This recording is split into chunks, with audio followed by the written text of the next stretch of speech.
Hello and welcome to the For We Are Many podcast. My name is Rob. Hi, I'm Trisha.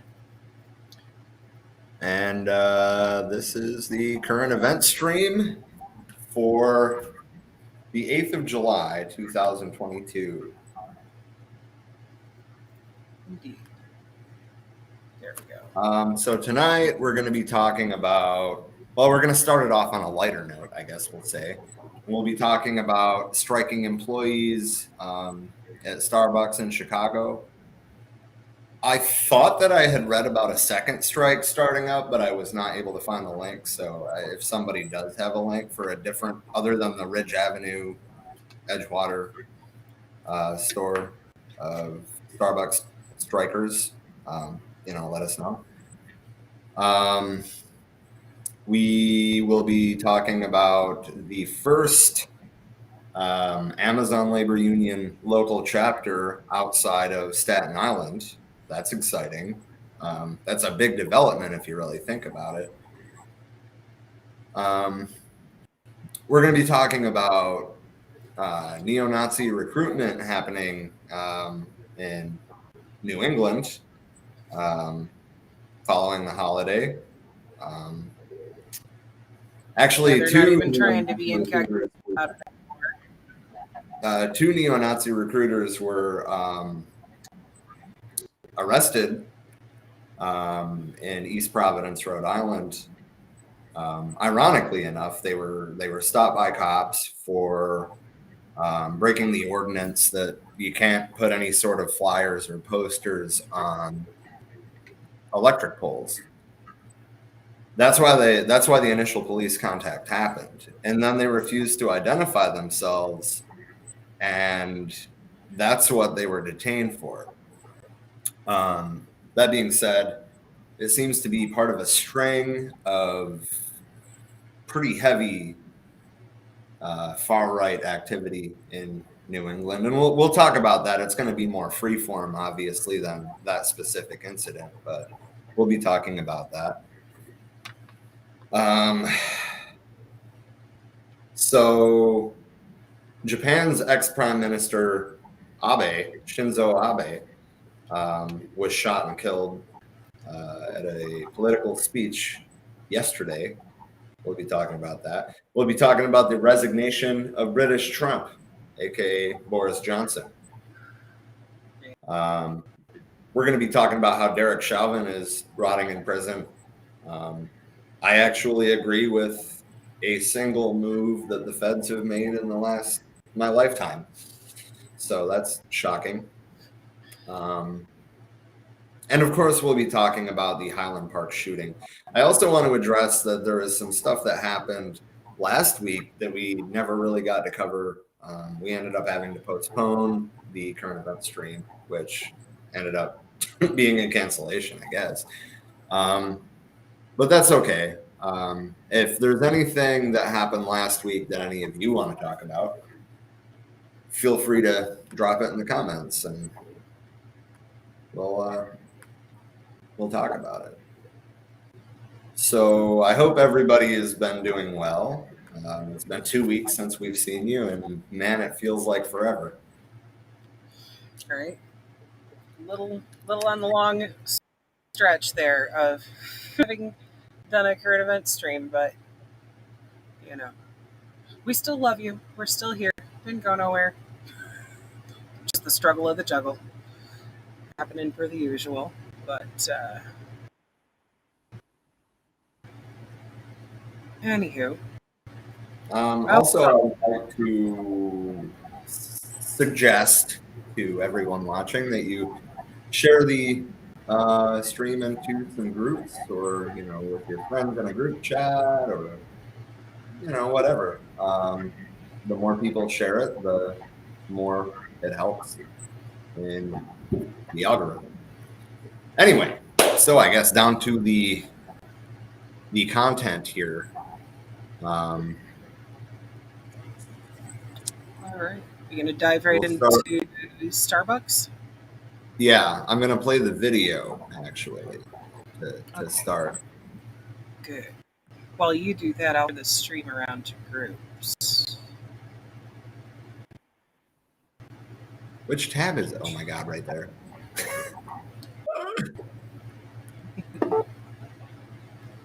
New at 10, baristas at a Starbucks in Edgewater are on strike. You can see a customer here walking up to the coffee shop's doors on Clark and Ridge, but the doors won't open because workers walked out this morning to picket. In a GoFundMe, the baristas say they joined the union Starbucks Workers United. They say since joining in May, Starbucks corporate has cut their hours. Workers say they plan to strike at least through Sunday. Quick update now. News we're following. CTA Red Line service has been suspended between 63rd and 95th due to police activity. Chicago fire officials said a 20-year-old man was shot near the 69th Street station. He is in critical condition at University of Chicago Hospital. We will post updates on our website as soon as we get them here in the newsroom. Police asked the public for help.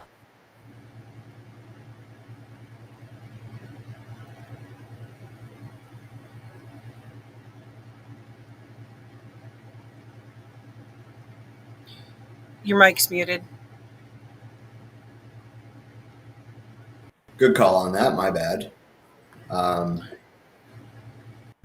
Anyway, the GoFundMe that they mentioned is obviously for a strike fund. The employees said Starbucks has cut their hours and forced the staff to do more with fewer people. This is an industry-wide problem, okay? So Starbucks might be the first major chain to do this, but I think this is going to set off a chain reaction, really. This is a long-standing, serious problem, so-called lean staffing, which really means running on a skeleton crew when you're full bore busy. Staffers said they have not been able to cover shifts properly, particularly peak hours on the weekend.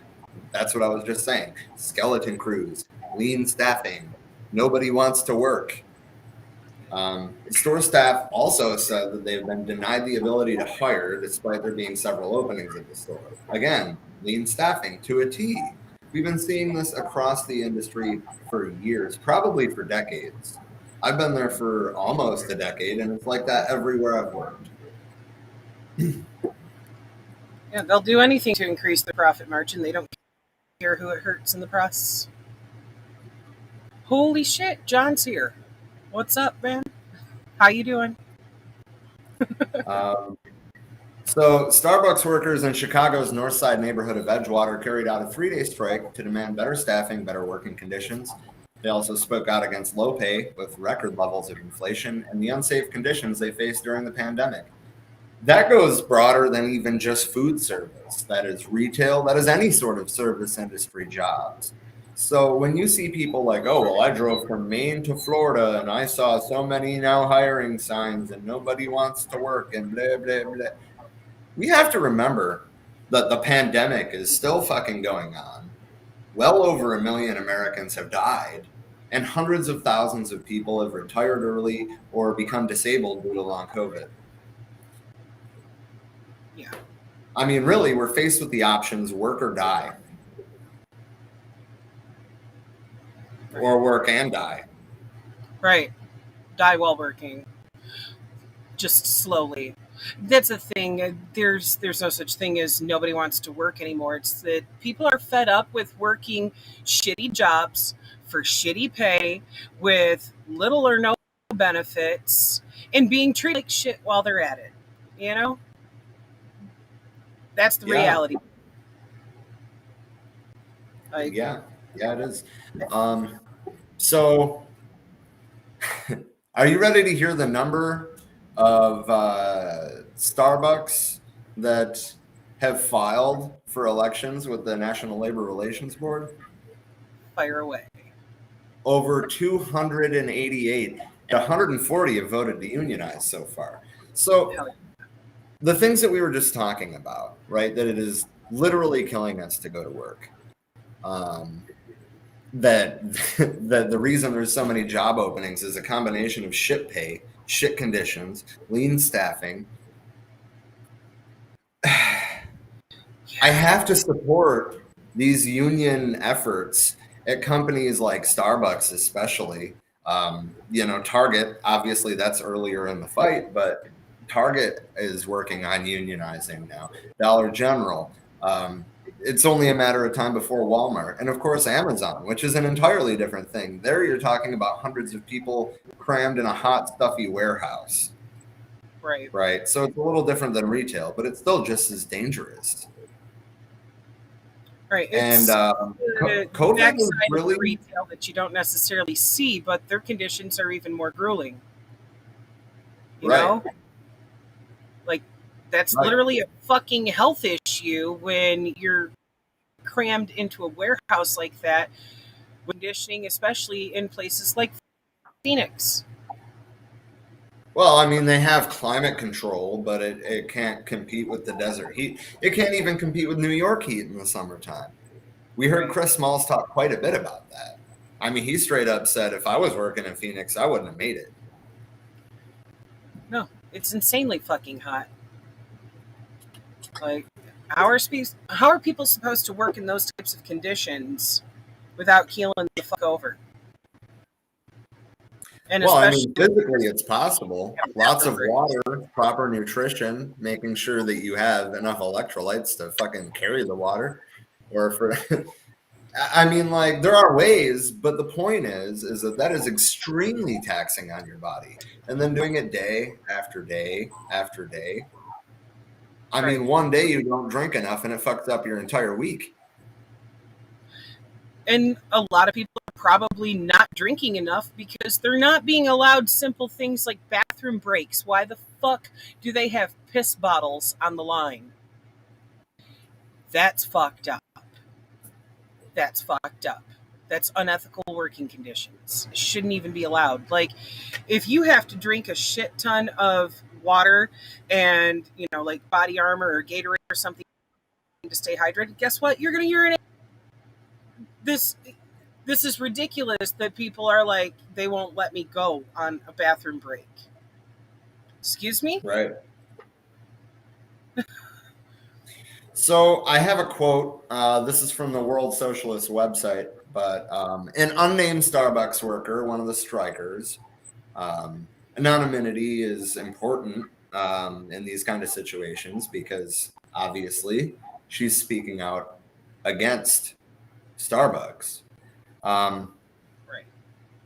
I believe it said she. I guess it doesn't say a gender here, so I will say they. Oh, she. I don't think we learn a livable wage either, she added. I knew I saw it.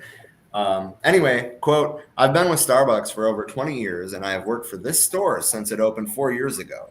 In my tenure at Starbucks, I've seen it go from a cafe where you get that personal experience to much more of a boom, boom, boom, get them out, get them out.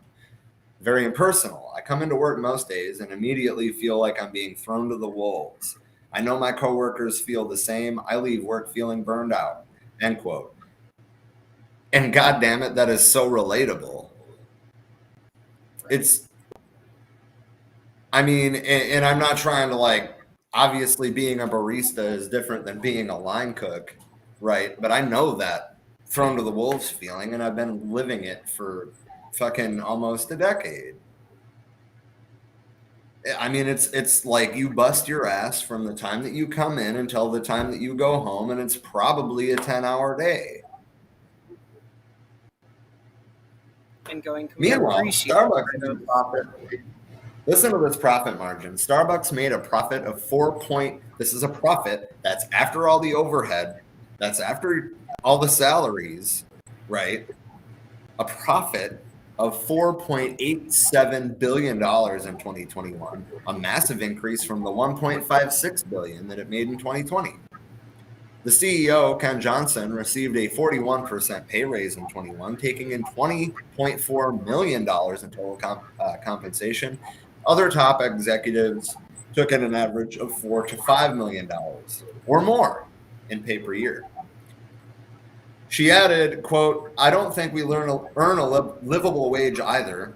Ideally, if we could get between 22 and 25 an hour, that would be closer to livable in Chicago. My rent has gone up. In total, I'm paying $500 more. My food stamps went down and I have 3 kids. We're crammed in a 2-bedroom apartment. honestly, it's hard for me to even talk about it without getting emotional. My oldest is 15 and deserves to have his own room, and I can't give that to him. That's just so inherently fucked that they're paying millions to pencil pushers who sit on their ass, but not even paying enough to the people who make the businesses possible and make all this shit happen. They're not paying them enough to fucking live. Hell no. Hell no. And this is a problem that's consistent in many major industries here, that motherfuckers are making, millions, or in that dude's case, tens of millions, while the people in the actual factories and the shops, etc., they're starving. What the fuck? Why are we even allowing this? This is why we need a massive general strike across the board of everybody to stand in solidarity, because until we shut this shit down, we continue to exploit. Yeah. So, she also talks a lot about COVID at the store, which, I mean, it's a very long thing. You're fine, Mario. It's a very long thing, and I'm not going to read it all, but I know I work in the same industry. I see this shit all the time, right? So masks or COVID protections at all, paid leave, that kind of stuff, right? I mean, in the beginning, they were being very serious about it, right? You got 14 days paid leave, and if somebody got COVID, they'd shut down the entire store. And then by the second time that this person got COVID, she got 5 days off and nobody else did. The store didn't close, nothing.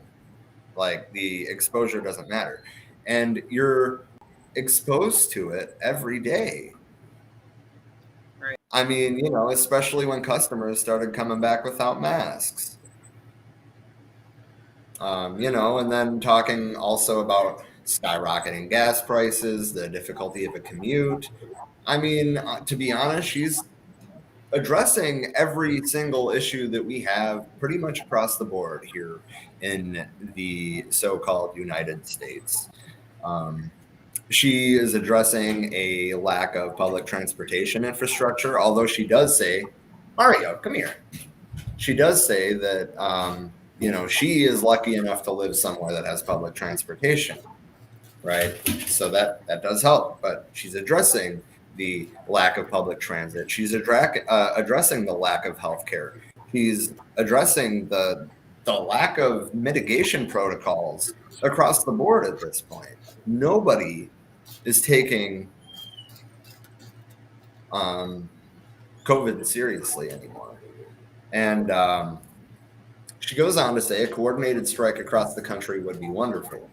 And that seems to be exactly what Chris Smalls and, well, to be honest, a lot of people at Labor Notes 2022 were talking about coordinated strikes. That's something we haven't seen in this country for like fucking 50 years, at least. And on a big scale, probably closer to 100 years. Right. Something we definitely need to see more of. Yeah. So, I mean, we are seeing some serious working class solidarity here in the United States like we haven't seen since the 60s. Chris, I know exactly what you're talking about, dude. I'm a line cook too. Like, that's exactly it. Most of the time, there's two people on the line and you're doing 300 covers a night. Right. Like,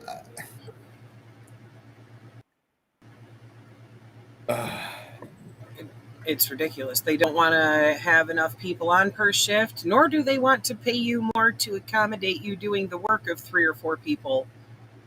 Right. Each. Right. And I mean, to be honest, I think that we're at a reckoning point on that. Like, I think that it's getting to a point where enough people are like, dude, I can't even pay my fucking rent with this job. Me and my 5 friends can't pay our fucking rent with these jobs. Right. That's the thing. It's been quite a few years that the way things are going have pushed people to have to live in multi-income homes like that and have a bunch of roommates or live with family and stuff. And when you still can't fucking afford the cost of living together, what the fuck do they think we're supposed to do? Exactly. Let's see what's next on the agenda. Yeah. The workers in Campbellsville, Kentucky, are in the process of joining the Amazon Labor Union, which would make it the first local chapter outside Staten Island, New York, which is the only Amazon location other than Bessemer, Alabama, which lost, that has had a union election so far. And Amazon, we've talked about this at length in the past, so I'll be brief, but Amazon has filed 20 objections to that election, which was bordering on a landslide. They won by over 500 votes. And Amazon is trying to say that the whole election needs to be thrown out and done over.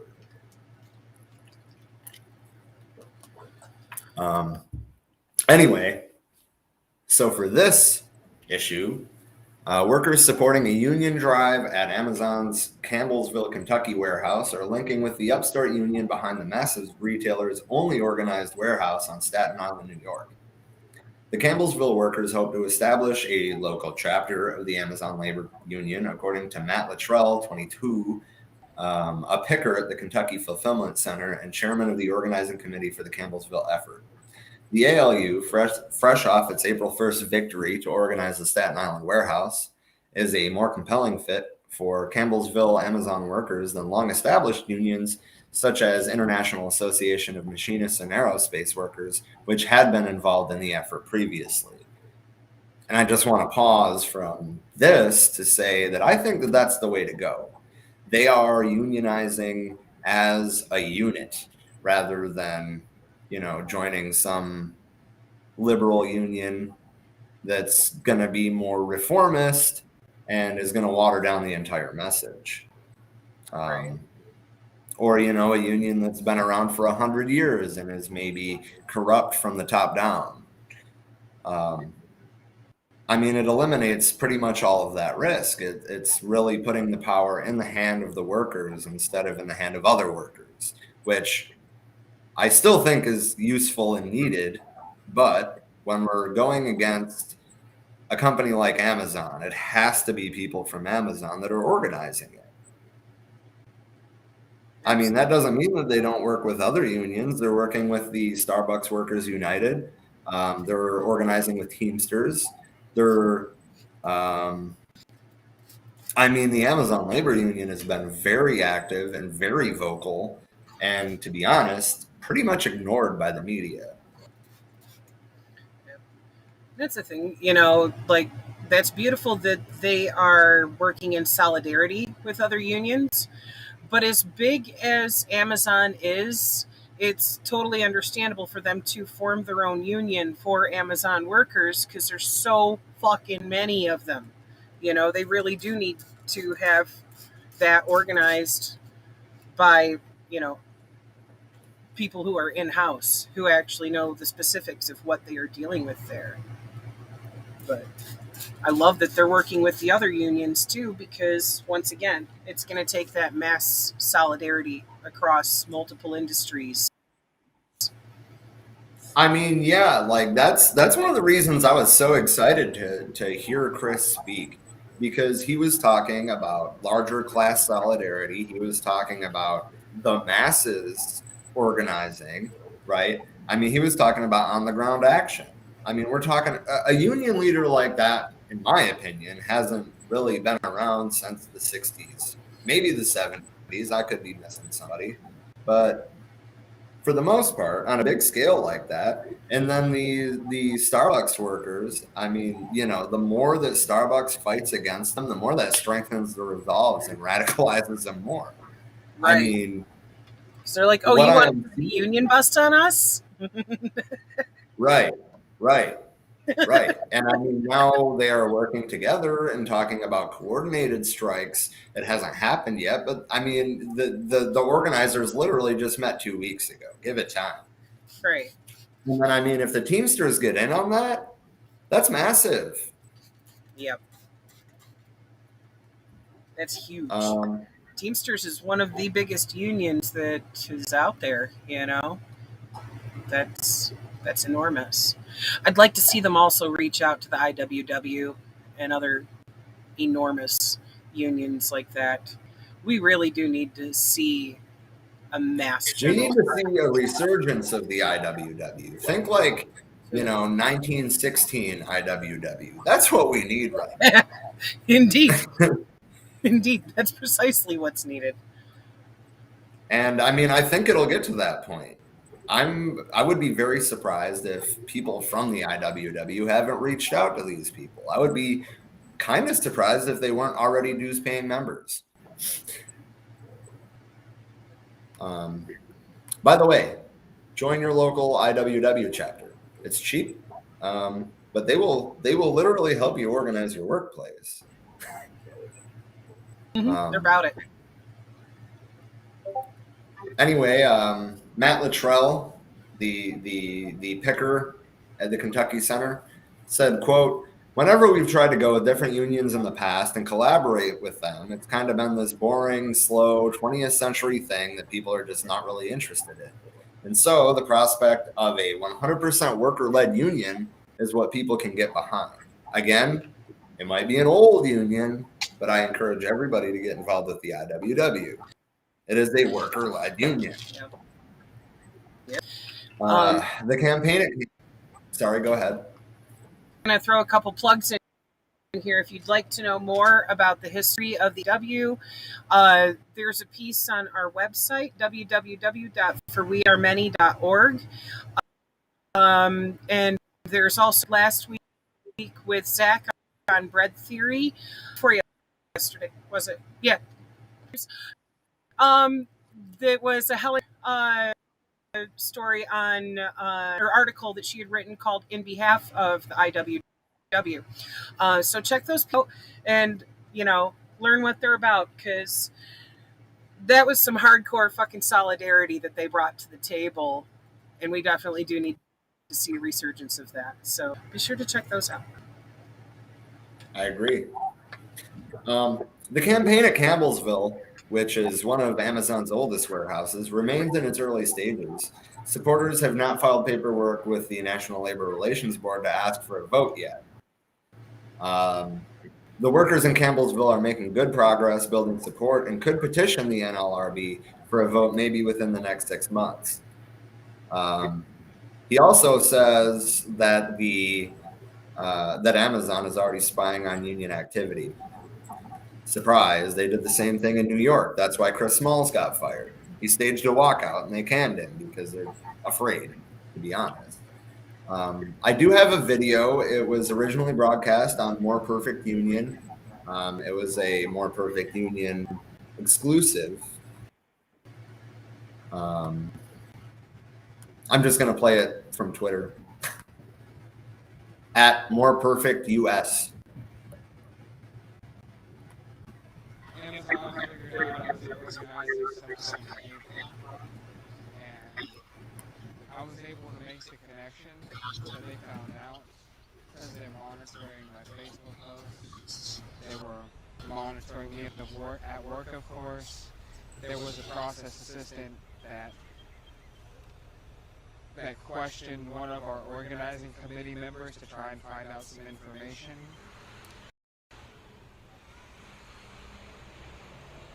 Alright, we're not gonna go without him anymore. Finally. Maybe.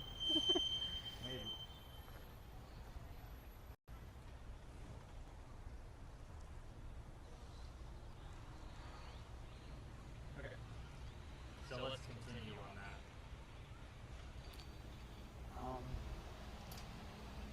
There was a process assistant that questioned one of our members of the organizing committee and said, "Hey, I think this guy Matthew's doing the union organizing. He makes it pretty obvious."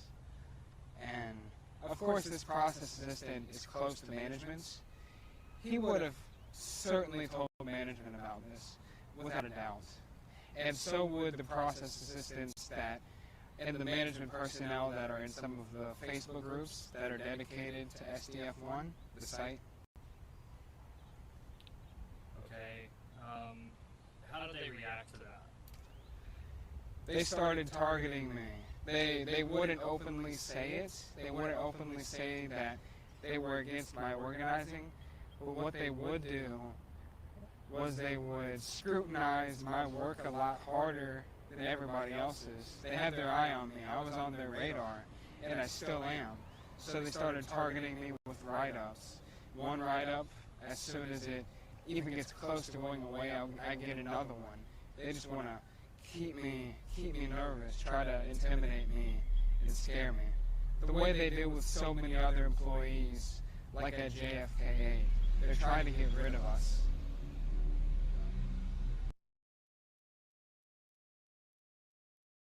They always are.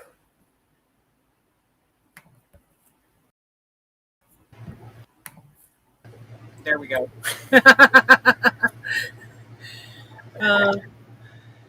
Man. Yeah. But yeah, he pointed out with good reason that is why, or that is what rather, they did at JFK8.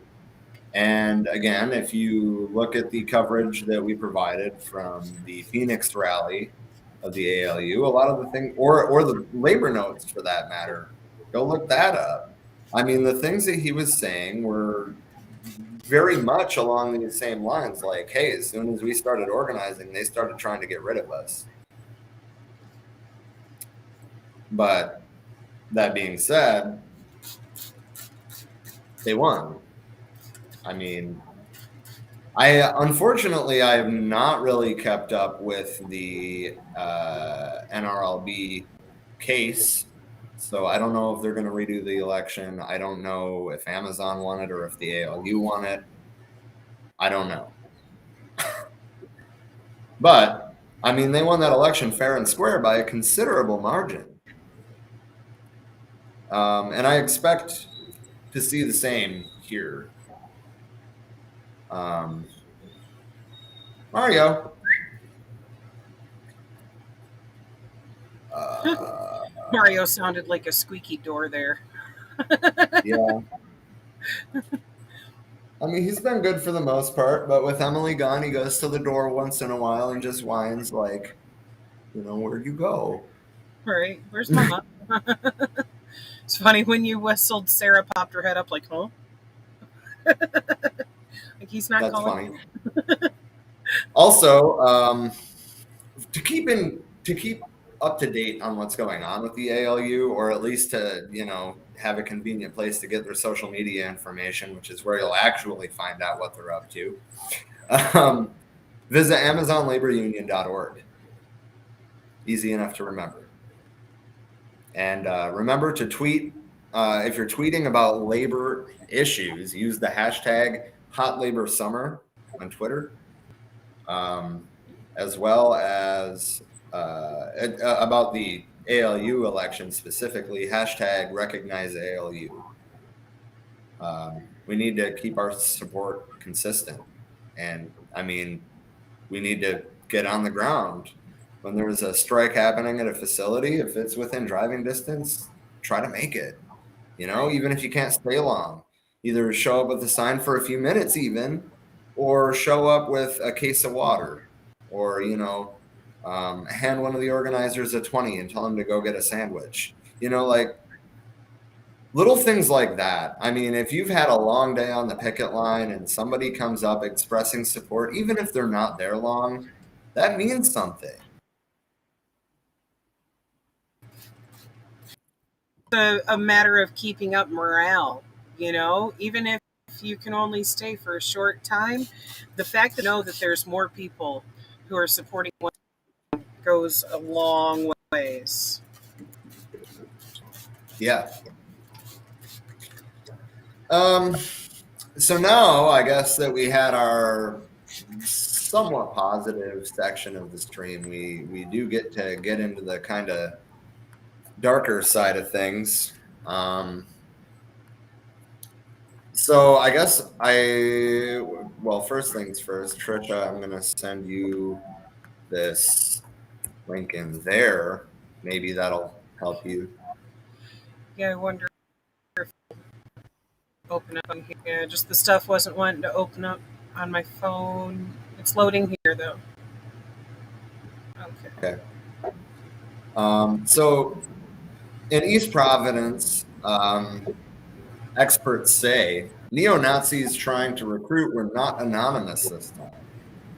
So the reason the experts matter is they talked to an expert about how these groups typically operate. And they said typically the people who promote white supremacist groups operate like ghosts from the night, disappearing without a trace after they post their promotional stickers and flyers all over New England. But recruiters for Nationalist Social Club 131, also known as NSC 131, who has been building a white coalition with Patriot Front, blew their cover late last month in East Providence. They ended up in an encounter with the East Providence police, who were aided by information from the tipsy. The men had a stapler and stacks of recruiting flyers for the group, which the Anti-Defamation League describes as a neo-Nazi organization. They're National Socialists. I mean, do I have to be any more clear than that? It wasn't the messaging that tripped them up, though. A city ordinance makes it unlawful to fasten any private flyers, including ones for lost dogs or yard sales, to utility poles. Two of the men initially told an officer that they had stapled flyers to poles at the Golden School on Maxfield Avenue. During question, the same two men also refused to provide identification and were arrested. They were identified as Stephen T. Ferreira of Portsmouth and Austin Conti of Yuma, Arizona. Which I wanted to use this point to say what not necessarily Arizona, but it seems like there has been a slew of far right-wing activity in New England lately. And I mean, the Patriot Front and NSC 131 marched in Boston pretty much unobstructed last week. Physically assaulted a black and ain't been done about it so far. They didn't get arrested for it. Not that I'm aware of, anyway. They were allowed to continue to proceed. Stupid fucking white boy. Yeah. And from what I'm hearing, the that were on the ground is, that day, they were being assisted by feds. Like, they literally had a police escort protecting them. So, like, the funny thing, well, it's not funny, actually. It's, I guess, the silver lining. Ironic, maybe. The only people, right, that were involved with the city government that tried to do anything to stop them at all were the union, may I add, public transit people. They delayed the train multiple times. They told fucking everybody that was trying to find these Nazis exactly where they were going and saying, hey, if you hurry, you might be able to get there before them. Wink, wink. Right. You know, like, I just wanted to give a shout out to the transportation system workers that did everything in their power to at least slow them down. Yeah. Anyway, three other men who were with them, including a man holding staplers, denied hanging the flyers and were let go, according to the police report. The director of the Anti-Defamation League in New England, Robert Treston, said it's highly unusual to learn the identity of neo-Nazis who post stickers, flyers, and other propaganda in public places. In this case, the city's utility pole ordinance was helpful. I mean, I would tend to agree with that. But the arrests on June 21st in East Providence preceded a wave of flyer activity through the Independence Day weekend in at least a few Rhode Island jurisdictions, including Cranston, according to Cranston's police chief. In the Arlington neighborhood on Tuesday morning, 38-year-old Joyce Abutan learned about the flyer campaign from one of her sons, who told his mother he had found 3 of the club's flyers stuck together in the driveway. Quote, "We oppose the criminal anti-American and anti-white street gangs such as MS-13. The text is entirely in capital letters. New Englanders, says another flyer that describes the club as a, quote, pro-white street-oriented fraternity dedicated to raising authentic resistance to the enemies of our people in the New England area. Abutan called the flyers terrifying and said that the language reminds her of the factionalism that fueled violence and war during her childhood in Lebanon in the 1980s. The Lebanese factions were divided more by religious identity and politics than differences in race or ethnicity, but she agreed that the tone of the flyers reminds her of sectarian disputes that pitted groups of Lebanese people against each other. The result was violence that her family tried to flee. On Tuesday, a dog walk. Sorry, what? Just said, can't blame him. You know, her family for fleeing to get the fuck away from that shit, you know.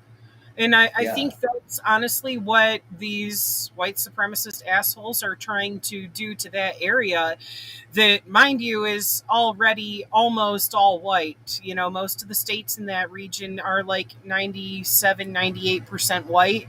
And they're literally trying to terrorize the few people of color that live there into leaving. Yeah.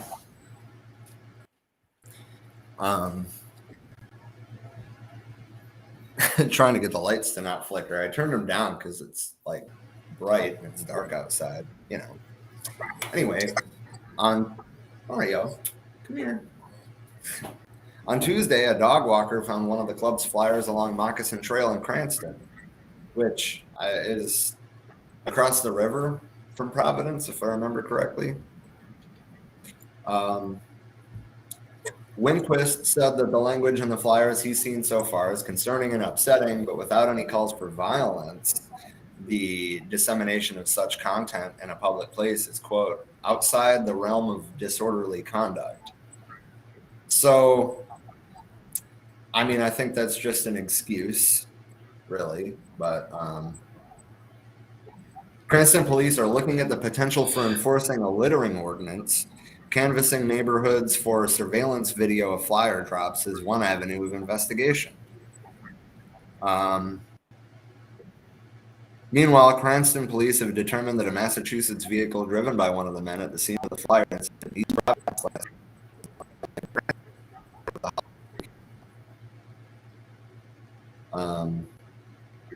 and the Portsmouth man had ties to the group that organized the rally in Charlottesville. Faria, was previously associated with Identify Europa, a white supremacist group that helped organize the, quote, Unite the Right rally in Charlottesville, Virginia.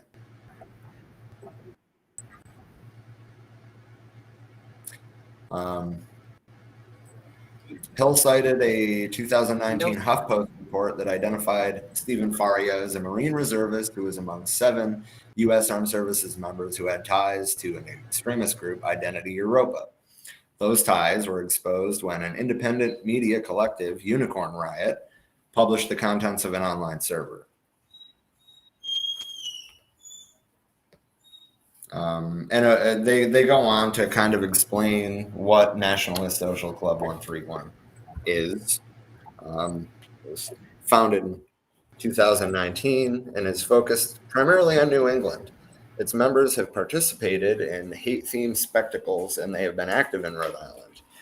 In February, club members wearing uniforms unfurled a flag bearing World War II-era symbols of the Nazi SS outside the Red Ink Community Library in Providence, which we also talked about in the past. That is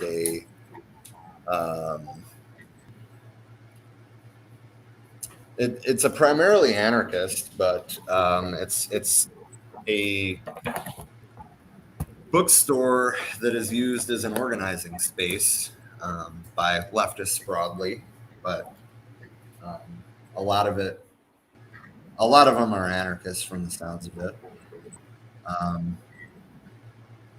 But they go on to say they're proud of the racism and anti-Semitism that they espouse.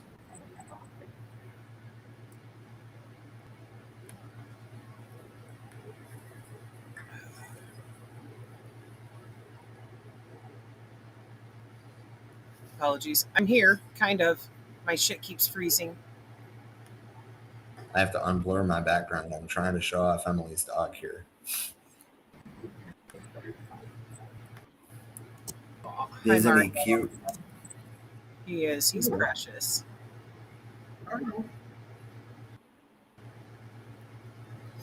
He's like, I don't want to look directly at the He camera. won't- he- yeah, right. Anyway, it seems like there's been a lot of NSC activity all across New England in the past several weeks. And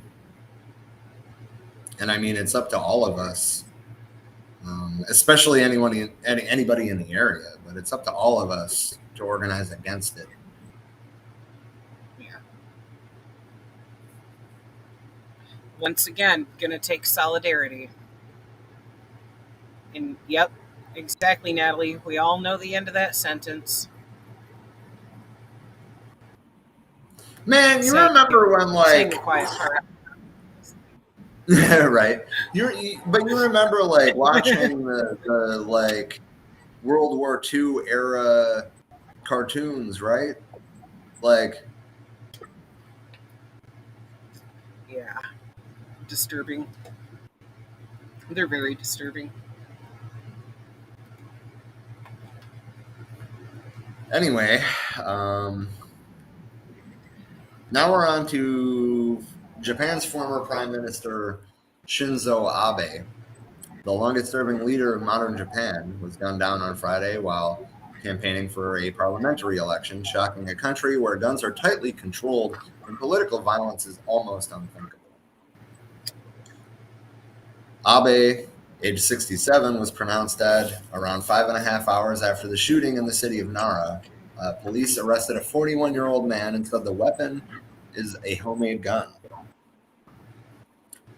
Quote, I am speechless over the news of Abe's death, Prime Minister Fumi Kishida, Abe's protege, told reporters. Earlier, as Abe still lay in hospital where doctors tried to revive him, Kishida struggled to keep his emotions in check. Quote, this attack is an act of brutality that happened during the elections, the very foundation of our democracy. It is absolutely unforgivable. Abe had been making a campaign speech that outside a train station when two shots rang out. Security officials were then seen tackling a man in a gray T-shirt and beige trousers. I mean, I'm not going to show the video, but he was fatally shot from behind. No roads were blocked off. A bus and a van passed behind Abe's exposed back as he spoke to the crowd of a few hundred.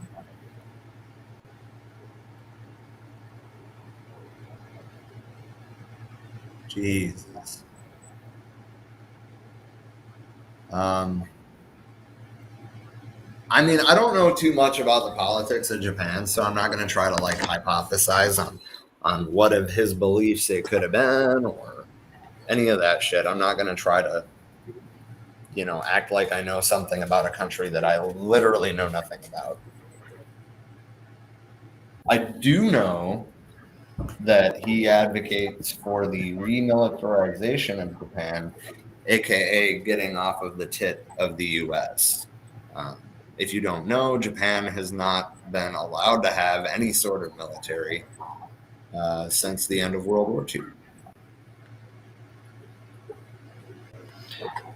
That's not okay. Who is the biggest warmonger on the planet to tell another country that they can't have a fucking military? Which is not to be confused for anything being pro-military, but basically that's their allies telling Japan, you don't have a right to protect yourself from us?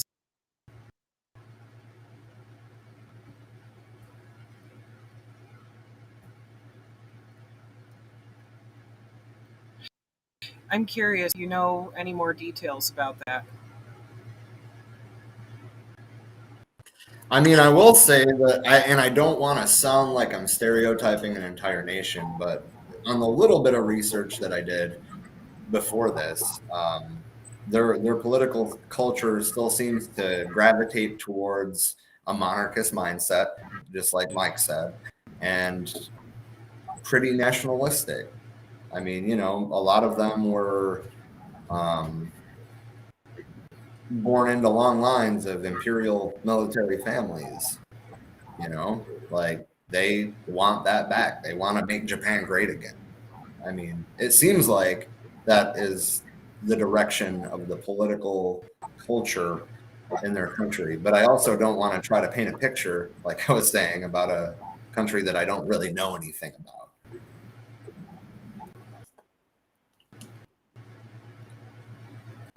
Right. It's one of those things where who knows, they might have just as much discord like monarchist type versus people who are like, no, fuck that. You're cutting out pretty bad. Don't know enough about the political climate. Oh, there you are. Fuck, did I cut out? God damn it. My signal here sucks, man.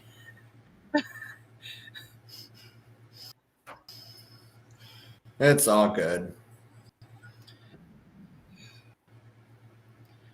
I'm not going to bitch too much. At least it stayed connected for the most part today, which is better than I can say for other streams recently. But damn it.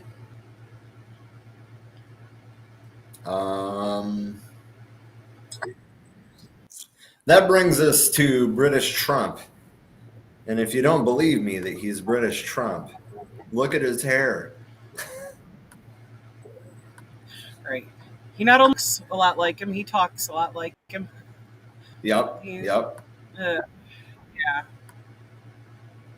Except with an accent. Well, yeah, he's. But I want to get some clarity on some sort of reporting that we're seeing, some debate about whether or not Boris Johnson will be a caretaker prime minister or will be forced out straight away. Let's bring in Quentin Peel. He's a Financial Times commentator and an associate fellow with the Europe programme at Chatham House. You're steeped in parliamentary process, Quentin. There's a lot of confusion about what happens here. As we understand it, there's some sort of negotiation going on between the 1922 committee and Downing Street about the timetable for Boris Johnson's departure. What does that even mean? Well, he appears to be saying is they'll not have a leader in place until the Conservative Party conference in October. So that's quite a long stretch to keep himself in office when he's actually clearly not got the confidence of his cabinet and his fellow ministers. So it really looks quite difficult for him to hang on in there, but that's clearly what he wants to do. What one might expect would be perhaps for a caretaker like Dominic Raab to hold the fort, because there are huge issues that need to be decided on all the time. Clearly, the war in Ukraine is one, but what about the Northern Ireland Protocol? That was all blowing up and coming to a head. And what it really needs is a calm pair of hands who's not going to be stirring things up in the way that Boris Johnson has been doing, and actually hold the fort until they've got a clear leadership decided. Theresa May's a good option, isn't she? She's gained a huge amount of kudos since she was forced out. Well, that would be a very interesting point. It would be a bittersweet revenge for Theresa May. I still can't see Boris Johnson going quietly, if you like. I think this whole fantasy that we've had over the last 48 hours of him sort of refusing to back off is actually very much par for the course. He sees he is the center of attention. That's what he's looking for. From that point of view, actually, it's another Boris triumph. Everybody's talking about Johnson.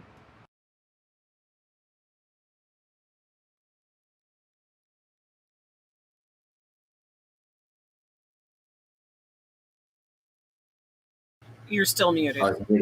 Yep. I incorrectly assumed that was going to contain Johnson's statement. But apparently he was quoted as saying, "Them's the breaks." I don't know, but I have this speech pulled up. We're not going to watch the whole thing, but yeah. Thank you. It is clearly now the will of the Parliamentary Conservative Party that there should be a new leader of that party and therefore a new Prime Minister. And I agree with Sir Graham Brady, the chairman of our backbench MPs, that the process of choosing that new leader should begin now. And the timetable will be announced next week. And I've today appointed a cabinet to serve, as I will, until a new leader is in place. So I want to say to the millions of people who voted for us in 2019, many of them voting Conservative for the first time, thank you for that incredible mandate, the biggest Conservative majority since 1987, the biggest share of the vote since 1979. And the reason I have fought so hard in the last few days to continue to deliver that mandate in person was not just because I wanted to do so, but because I felt it was my job, my duty, my obligation to you to continue to do what we promised in 2019. And of course, I'm immensely proud of the achievements of this government, from getting Brexit done to settling our relations with the continent for over half a century, reclaiming the power for this country to make its own laws in Parliament, getting us all through the pandemic, delivering the fastest vaccine rollout in Europe, the fastest exit from lockdown, and in the last few months, leading the West in standing up to Putin's aggression in Ukraine. And let me say now to the people of Ukraine that I know that we in the UK will continue to back your fight for freedom for as long as it takes. And at the same time, in this country, we've been pushing forward a vast program of investment in infrastructure and skills and technology, the biggest in a century, because if I have one insight into human beings, it is that genius and talent and enthusiasm and imagination are evenly distributed throughout the population, but opportunity is not. And that's why we must keep levelling up, keep unleashing the potential of every part of the United Kingdom. And if we... I'm done listening to him. I mean, I really am. Yeah. But like he's talking about, oh, we did it bigger. We did it greater. We're going to make Britain great again. Like, right. I mean, seriously. I mean, when I first started calling him British Trump, it was based on his looks. But like his rhetoric is British Trump. It's not just his looks. It's the whole goddamn attitude. I think he's a little bit more there, you know, up there than Trump. But, okay, so he's talking about how proud he is of this government. There's been 54 resignations since Tuesday. Yeah. What is there to be proud of? They're literally being forced to resign due to a fucking lack of ethics. The people have gone, no, we've had enough of this shit. But notice, he's not even addressing the reasons why the people are forcing him to fucking resign. You mean scandal after scandal after scandal? Sounds familiar, don't it? Yes. James. James. Okay, yeah, that. Thank you. You beat me to it. But yeah, okay, Mike, I'll give you that. It is like a watered down Trump. Yeah. The rhetoric's not so inflammatory, but the mindset, the viewpoint, it's all the same. Right. He's just a little bit better at phrasing it to, you know, sound better, but it's like we got full strength orange Kool-Aid over here. They got the watered down version over there. Be a little less sugar. Although this one over here is probably sugar free and full of aspartame, cancer causing. Anyway. So I'm pretty sure that this is in response to the comment on the screen. Mike said all politicians are just the a-holes people elect to take the blame for shady stuff corporations do. But like our government is like 1,000 corporations in a trench coat. Yeah, they definitely get to take the blame because they're the ones accepting the bribery checks from those corporations. And yeah. And I put Mike's next comment on the screen because I love this Frank Zappa quote, Jesus, politics is the entertainment division of the military-industrial complex. Yep. Keep you busy and distracted, falling out of the fucking holes in their faces instead of actually paying attention to the corruption that they're doing behind the scenes.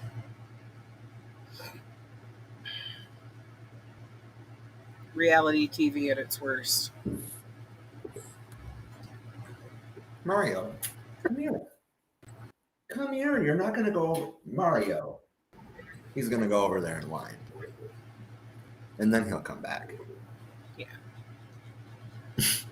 Anyway, so Derek Chauvin, I mean, the trial, the state trial, the murder charge trial got a good amount of media attention. So I'm sure you all know that he was found guilty, convicted, and sentenced to prison. He's appealing it. The feds filed, federal charges. That was kind of redundant, wasn't it? The feds filed charges as well, which I've never seen these laws enforced, and I actually agree with this. So they were concerned that he was going to appeal the verdict and become a free man, or that he was going to be eligible for parole in a few years. So they charged him with defamation of rights under color of law and excessive use of force under color of law. Twice. Once was for George Floyd, naturally, and once was for a 15-year-old boy that did survive, who, of course, testified about how his life has been effectively ruined by, having an encounter like that with the police and a criminal record at 15 years old. But he pled guilty. If I remember right, didn't he? He was sentenced to 21 years. I'm sorry, go ahead.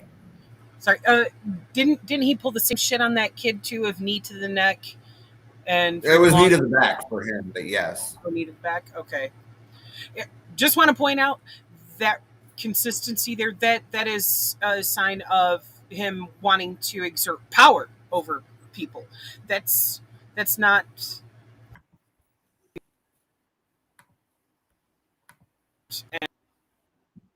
And try to beat them. Anyway.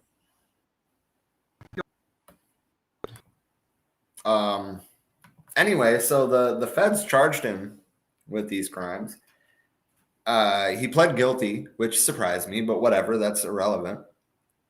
What that does mean that he pled guilty is that he forfeited most of his rights to an appeal by pleading guilty. So he can't appeal it. I mean, as far as I'm aware, there is no way for him to appeal it. And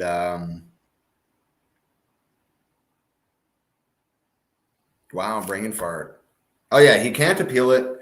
It runs concurrently with his state sentence, but he's not eligible for early release. So he is sitting 20 years and 5 months. It was a sentence of 21 years, but he, time served. He's been incarcerated for 7 months, I think it is, currently. So he is, he's got like 20 years and 5 months, and he's not eligible for early release. And when he does get out, he's on supervised parole for 5 years. So I also I made it a point when we talked about it before the stream that I wanted to bring up that this is not justice for George Floyd. This is accountability in that one case. We can't have justice until there's accountability across the board. We can't have justice until, at the very least, the policing system is overhauled, defunded, demilitarized, preferably abolished. That.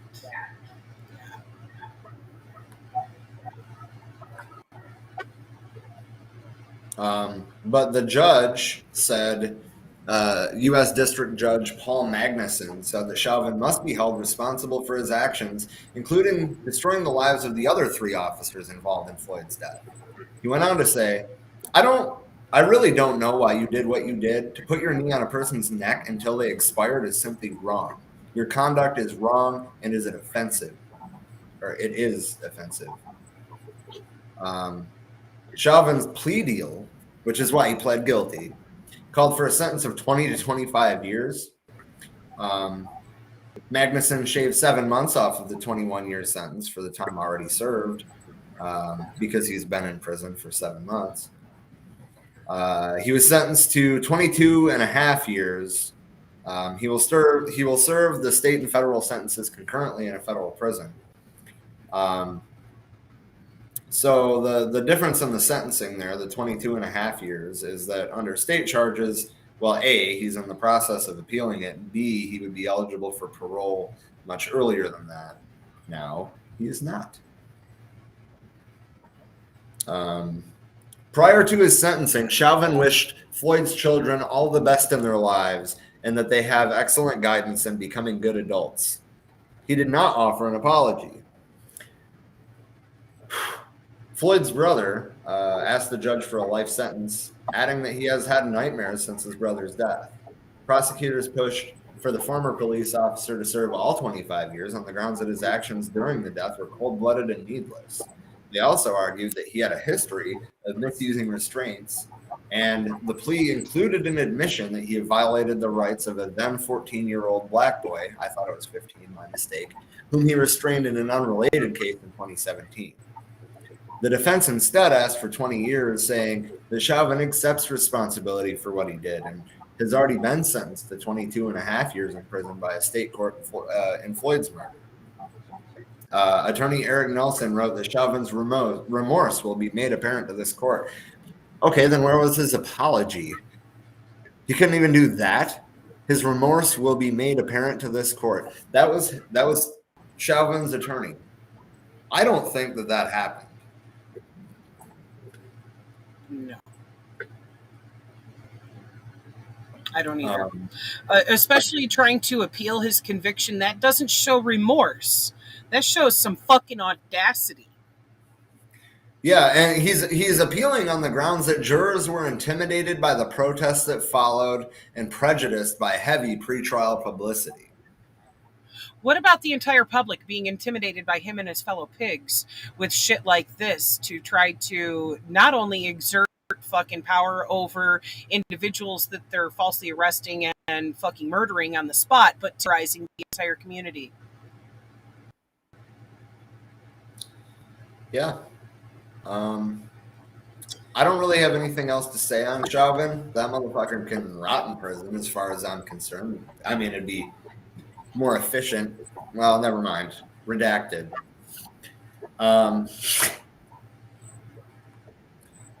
So we're kind of running low on time. Do we want to talk about the Highland Park shooting, or do we want to talk about Akron, Ohio, Jalen Walker, or do we want to briefly touch on both? Let's touch on both because they're both important stories that are definitely relevant to the track we're already on. Important to bring up because what the fuck, people?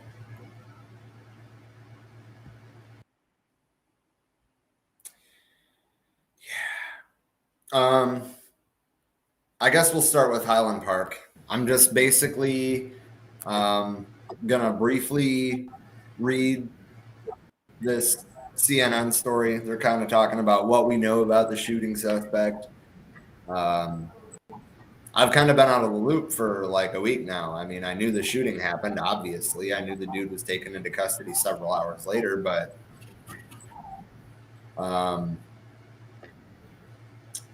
I haven't really heard much about the guy. Like, was he crazy? I don't know. Was he a political extremist? I don't know. Hours after gunfire in that one. Sorry, go ahead. They have found a lot of stuff on his social media that he was a right-wing extremist, Trump supporter, etc. So I'm still keeping my ear to the ground to see if anybody busts out, here's his manifesto or anything like that. But he was a right-wing extremist. Hours after gunfire interrupted the Highland Park, Illinois July 4th parade, killing 7 people and wounding dozens, police apprehended the man they believed was responsible. Robert Bobby E. Cremo III, 21, faces 7 charges of first-degree murder in connection with the shooting, which authorities said he allegedly carried out by climbing onto the rooftop of a nearby business and opening fire minutes after the parade started. And that seems to be a contradicting point, too. Depending on who's conducting the interview, it's either 3/4 of the way through the parade route or minutes after the parade started. I'm guessing that it's a short parade. I don't really know. A judge on Wednesday ordered him held without bond in a virtual hearing where a Lake County assistant state's attorney alleged Cremo confessed to firing on the crowd in a voluntary statement to law enforcement. A preliminary hearing is scheduled for July 28th. He's held without bond. He's just going to be there. Good.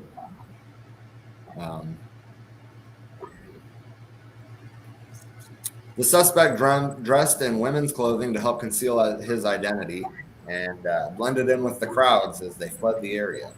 He went to his mother's house.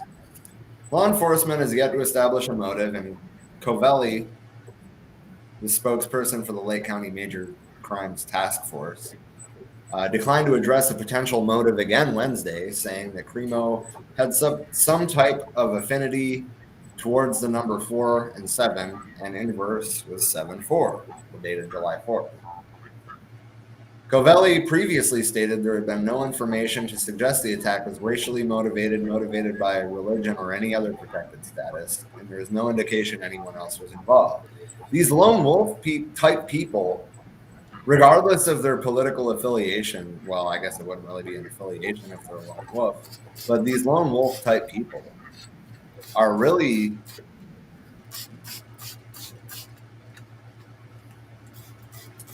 they need to have community. I'm not saying that necessarily would have helped this particular guy. Again, I don't know what led to the shooting, but I mean, there seems to be over the past several years a rise in these like lone wolf type shootings. I mean, and it's always these young dudes. They always just like, buy up a rifle and do something atrocious with it. Enough is enough. Anyway, the suspect was taken into custody soon after police publicly. Sorry, what? The sad thing is, if he had reached out for any community, it probably would have been more extremist like himself. That's also a fair point. The suspect was taken into custody soon after police identified him Monday as the person of interest, whom the FBI said was, quote, being sought for his alleged involvement in the shooting of multiple individuals at Highland Park's Independence Day parade. The suspect took his mother's vehicle and a member of the community saw him. That individual called 911, and then North Chicago police conducted a traffic stop and took him into custody. He faces a sentence of life in prison without parole if convicted. Faces many more charges in addition to the 7 first-degree murder charges. They're probably arguing over specifically what charges for specifically what injuries, but felonious assault and attempted murder were brought up for all of the last count that I heard was on the 4th, and it was like 36 wounded. That number probably went up. It was a Smith & Wesson M&P 15 semi-automatic rifle. He emptied 2 30-round magazines, and then there was a pause, and then he loaded the weapon with a third and continued to fire. So there is a lot of video around the internet.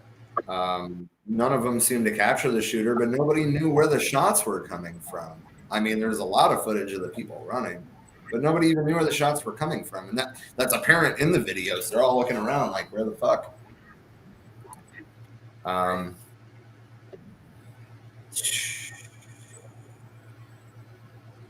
So while the individual was running, an object wrapped in cloth fell onto the pavement. He left the object and continued running, and that ended up being the gun. And on the rooftop, investigators found the 3 magazines and 83 spent shell casings. I hate how they call ARs high-powered rifles. I mean, I get the point, but anyway. But Cremo did have past interactions with Highland Park Police. They took away. He had tried to take his own knife his own life using a machete a week prior, according to a police report of the well-being check visit. Officers spoke with him, and his parents were told mental health professionals were handling the matter. That was in April 2019. Sorry, I skipped part of it, and that fucked me all up. A week prior was the suicide attempt. In April 2019, they went to the family home again and were told that mental health professionals were handling the matter. And then in September, the police went to Cremo's home after a family member reported that he said he was going to kill everyone. The threat was directed at the family inside the home, and police confiscated a collection of bladed items: 16 knives, a dagger, a samurai type blade that were all in Cremo's closet. Later that afternoon, the father went to the police station and picked up the collection and told authorities it belonged to him. So, I mean, red flags all over the place. And apparently so after he fled the parade shooting, he drove to Madison, Wisconsin, where he seriously contemplated carrying out another attack with the firearm he had in his car, which was a Kel-Tec SUB 200. And he had about 60 rounds of ammunition for that. He did not carry out the attack. Indications are that he hadn't put enough thought or research into it.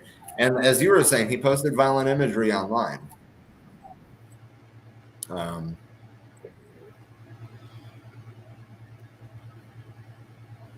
His uncle said he saw no warning signs. Well, obviously the rest of the fucking family did.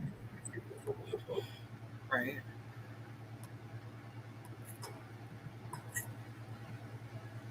It's fucking sad.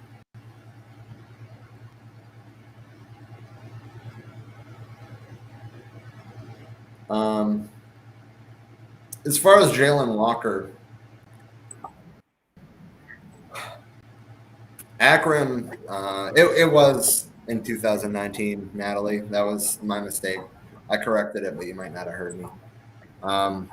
Anyway, Jalen Walker suffered at least 60 wounds in the fatal police shooting. Over 90 rounds were shot. So depending on the pistol that they use, which is probably a Glock 9, which it holds usually 10 rounds plus 1 in the chamber, somebody reloaded. They shot him all the way to the ground, and then they handcuffed his dead body to take it to the medical examiner.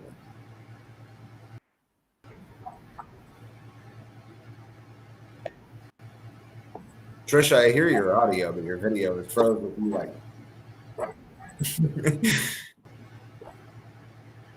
And now you're like. And now you're blurry.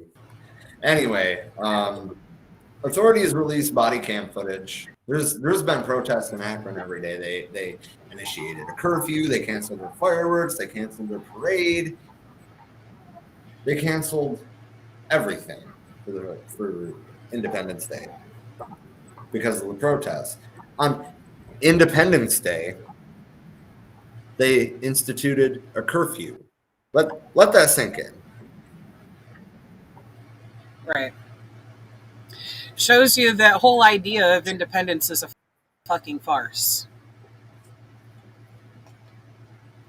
Yeah.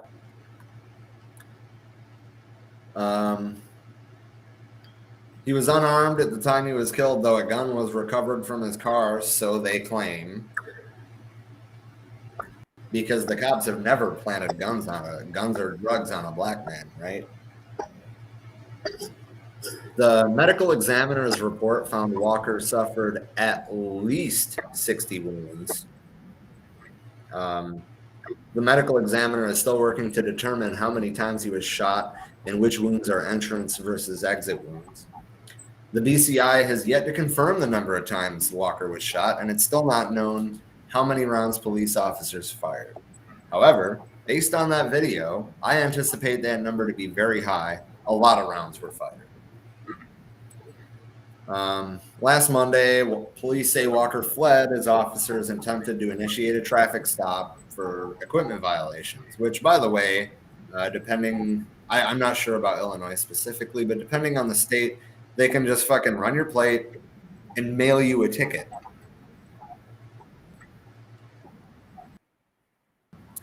About 40 seconds after the pursuit began, police say a gunshot was fired from Walker's vehicle. They used some sort of like video camera footage to try to, like security camera, I presume, footage to try to like confirm that, but I did not see a gun or a shot fired. That being said, the video is very grainy. That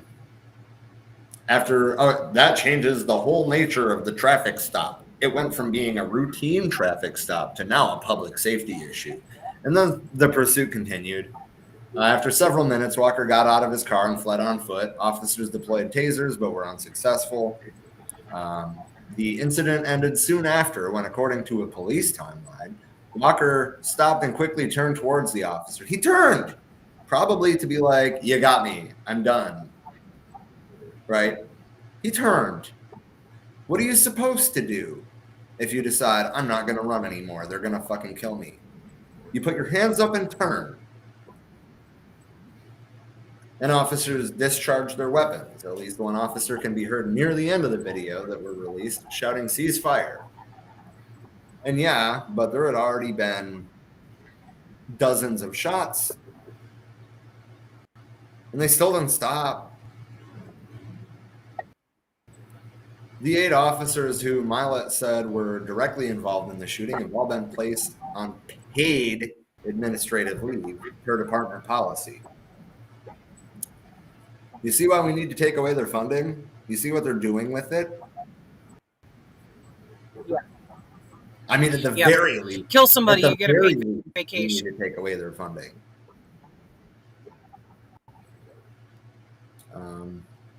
According to information released by the city, 7 of the officers are white and 1 is black. But, I mean, you know, like the lyrics in NWA's Fuck the Police, black police looking out for the white cop. Yep. The video is something that should never, ever have to be seen. And that's why I'm not going to play it. It's fucking awful. And I'm so sick of talking about these issues. It's like every day we're just waking up in a fucking fascist nightmare. We're waking up in a police state hellscape. Yeah. Fucking pigs going around murdering people left and right without consequence. What the fuck?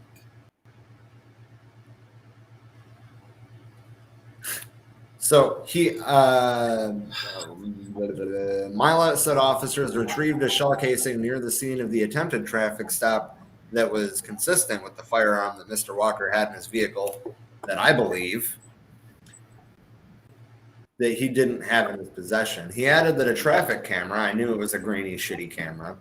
The traffic camera captured, quote, what we believe to be a muzzle flash coming out of the car. To me, it did not look like a muzzle flash. Granted, it's a grainy, shitty video, but to me, it looks like it just as easily as a muzzle flash anyway. It could be a reflection from the street lights. But the BCI will be determining whether or not that's the case. I would like to pose a question here, okay, because it is 2022. When these cameras have enough clarity to be able to zoom in and spot of your fucking license plate, how the fuck are they always, oh, sorry, it's grainy footage whenever countering people in the street?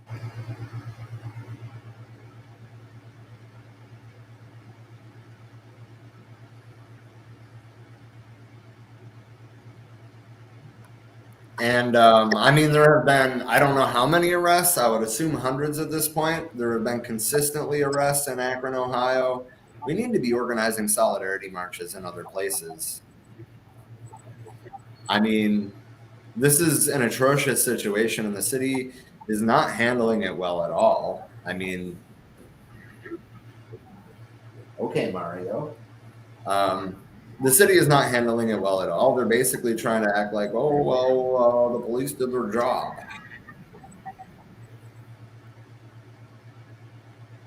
Enough is enough. And yes, Chris, exactly. He said, it now seems since the pig that killed George Floyd, it is now a killing spree on black people. And bottom line, the pigs are targeting blacks. It's been that way for... well, ever, I guess, really. I mean, slaves were initiated as fucking slave patrol. Or police were initiated as slave patrols. They've been killing blacks since their inception. And it's only going to stop when we say enough.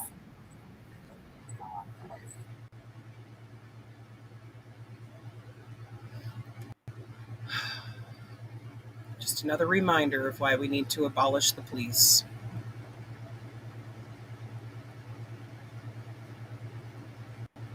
Yeah. I don't have anything really to add, but I do want to say solidarity with the organizers on the ground in Akron, solidarity with all the people that have traveled there to show their support. And the rest of us, myself included, we gotta get on this. Like, we have to be on this, like the communities all over the world were on George Floyd. We need to rise up like that every time the police kill a black man. Enough is enough. I don't really have anything to add to that. And I mean, we're right at about our hour and a half. If you got anything you want to say or plug before we wrap up. I think you are pretty well. Solidarity with the people on the ground there. Like, we really do need to see everyone revolt right now. This is unacceptable. Absolutely fucking unacceptable that a group of pigs can just go fucking slaughter and get paid vacations. Defunding them doesn't go far enough. We need to fucking abolish them. We have better ways to handle crime in our communities than to be putting that power in the hands of actual criminals who want to hide behind a badge and commit murder. It's fucking unacceptable.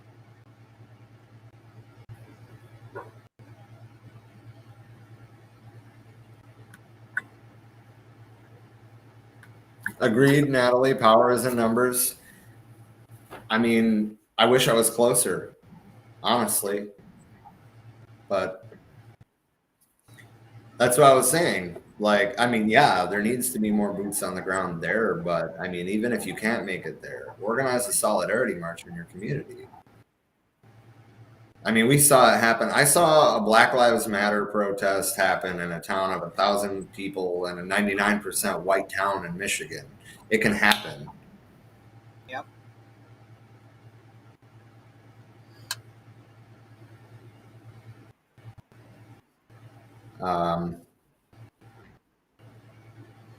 Chris asked, where is Black Lives Matter at? And I made the comment that the Democratic Party's wallet. But when I say that, and I wanted to say this to clarify, when I say that, I'm talking about the official organization, the 501c3 that is funneling money, or 501c4. I don't remember. Either way, they're heavily working to elect Democrats at this point. And that's nothing against the on the ground organizers. Obviously, they're on the ground, and obviously they're legit. But as far as the official organization, it felt like they got bought out by the DNC as soon as they fucking had the paperwork signed. Right. It's a fucking problem.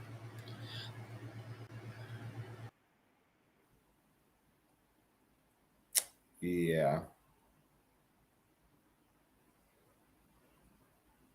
Of your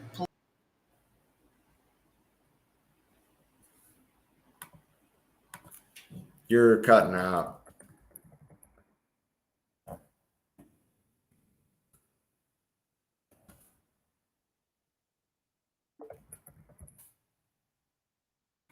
dumb.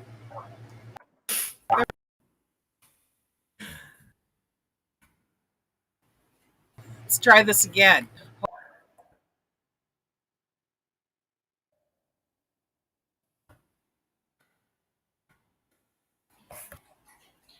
You're like frozen now.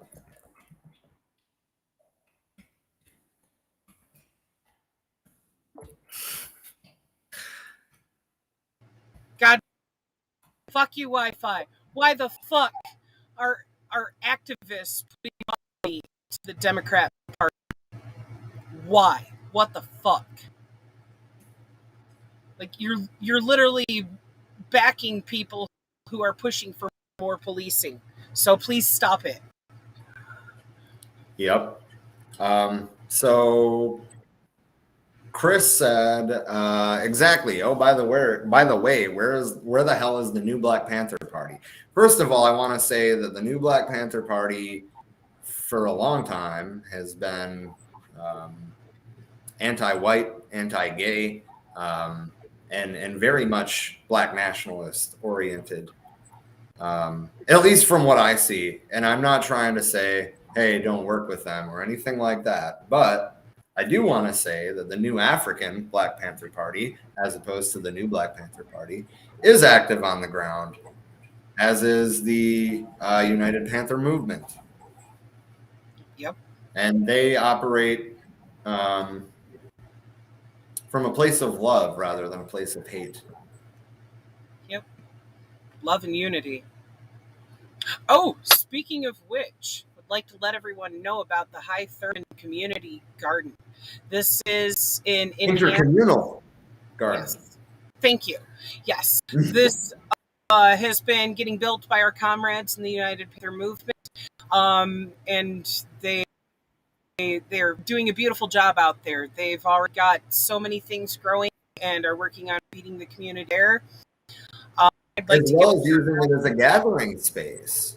Yes, that too. And they did this by seizing land that had been abandoned.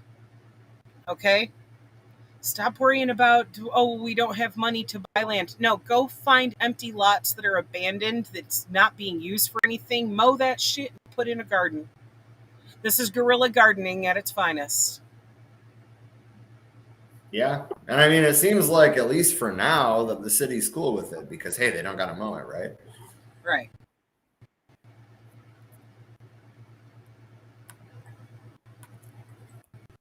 And yeah, out there in Newark, New Jersey, the new African Black Panther Party has the Hassan Shakur Community Center.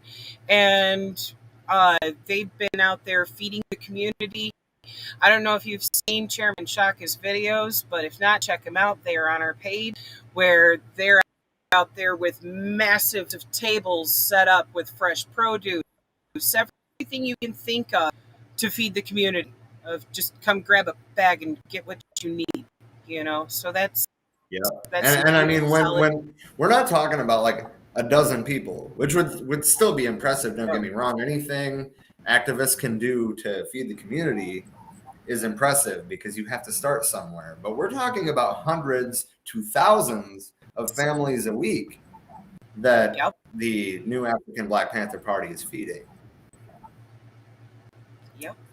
And I mean, I haven't seen any that I can recall new Black Panther Party chapters, putting in that kind of work and that kind of community outreach.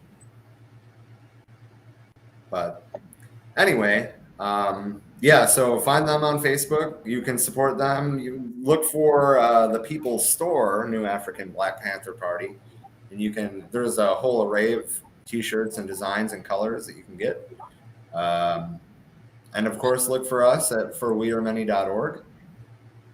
I think that's all I got. Yeah.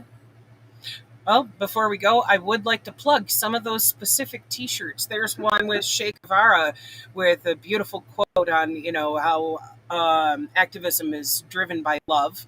There one, if I remember right, they're kicking out new T-shirts every few days the last couple of weeks.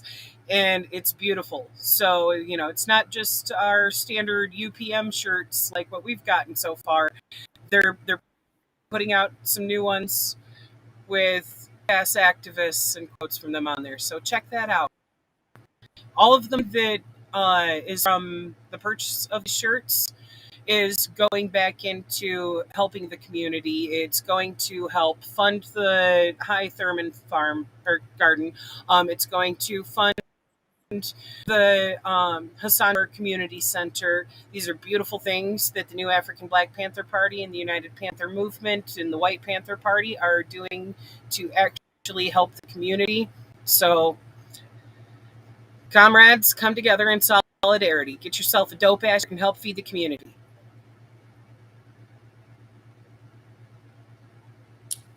Hell yeah. All right. Well, that's all I got. I hope everybody has a good night, and we will be back for the United Panther Movement, the Hassan Shakur education course, I should say, right? That's the Saturday one, and Wednesday is the book club. He froze. But, I mean, if it was yes for one being Saturday, then the other one would be Wednesday. We haven't been the best about getting those streamed, but when the education class restarts, we will be a lot more on it than we have been. I will be settled in my new home.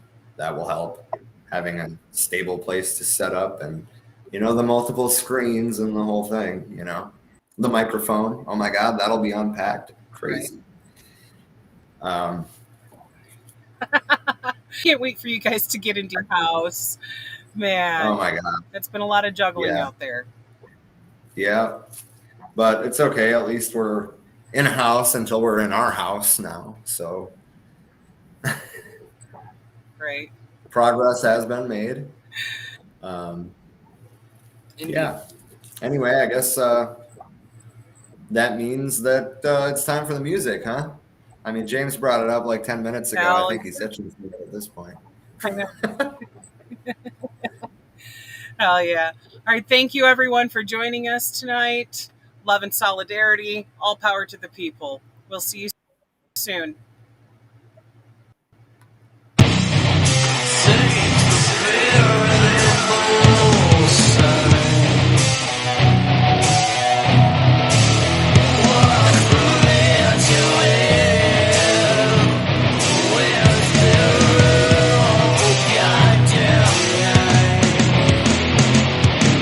freedom on this campus.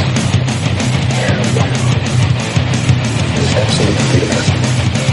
And for all of the freedom is going on.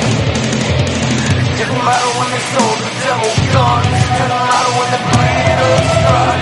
Didn't matter when they stole your mother's sons. Now everyone's out of their mind.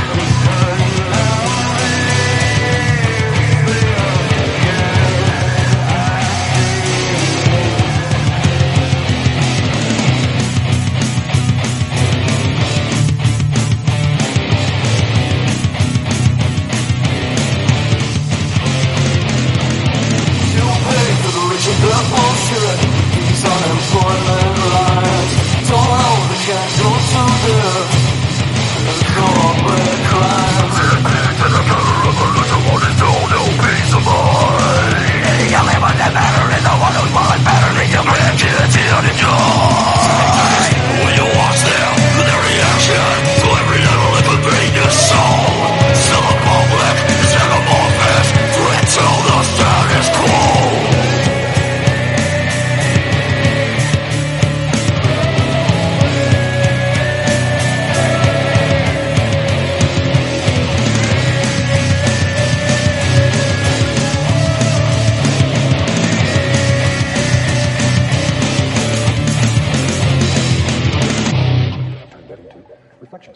We don't make mistakes. We have happy accidents. Just don't worry about it. Learn how to use what